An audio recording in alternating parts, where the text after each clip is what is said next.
Hi, my name is Augusta Nneka Nnadi, and I attended the International Women Peace Group Peace Lecturers Training. And today I am going to talk about the culture of peace, the cultural influence, and the spreading of culture of peace.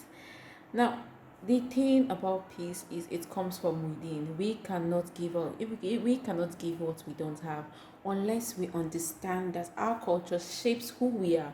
That's why culture is one of the major agents of socialization. But until we understand this, we cannot give out peace. So until our culture teaches us peace and builds in us the peace from within, we cannot give out peace. That's the major reason why culture plays a major role as a peace building tool.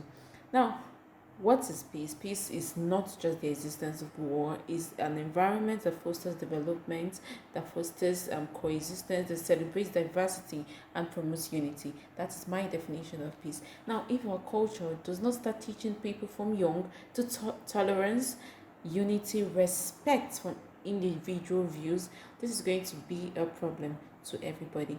Now, if our culture can do this, it simply means that it's going to be in us and we can give it out. It's not going to be a hard work when we grow up as adults to tolerate people, to respect diversity, to appreciate difference of opinion.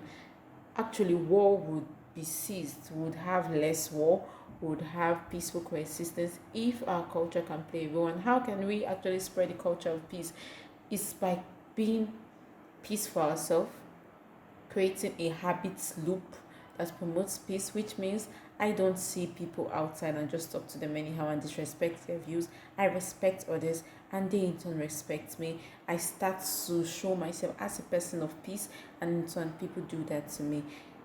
How can our culture do this? Is by teaching the young ones from tender age to tolerate different opinion, to always respect diverse views, and the rest of it. It's to promote dialogue as a peace building tool, as an answer to conflict.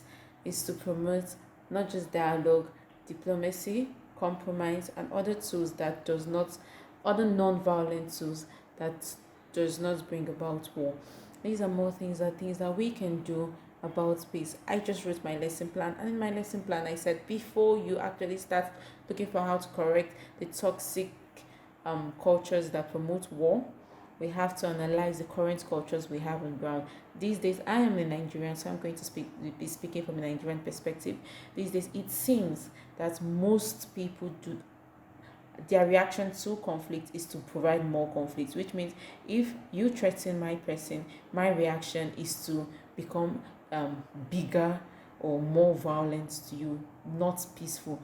Not peaceful dialogue, not conversation, which is a problem. And if we don't correct this now, it's going to be harder for us to correct this in the future. This is one way where culture actually has influence, because if your culture promotes violence as at the slightest provocation, it simply means that your culture does not promote peace, and we will have to correct that, because the culture shapes the child from growing from tender age up to adulthood. Also, also, culture has influence in all aspects of life. That cannot be doubted. It's in the way we talk to people, it's in the way we react to things, it's in the way we go about our daily duties, it's even in the way we dress. If I am seen as a violent person and my culture says and my culture preaches an eye for an eye, it simply means when someone provokes me, then my next reaction is to fight back in a violent means. But if my culture tells me forgive and forget and love one another, because we are all humans, when someone provokes me, I would revert back to my default setting, which is my cultural background, and that is going to help me cope with violent attitudes. I hope this is a way to curb the spread of war. If we can go back to the drawing board and explain that culture shapes the child, shapes the individual, it's going to go a long way in the cessation of war, because we cannot be who we are without our cultural background. Nobody was born in isolation. Nobody can thrive in isolation. The society shapes the individual. So if the society preaches tolerance, respect, compromise, conversations, dialogues, definitely the individual is going to imbibe these attributes. Thank you.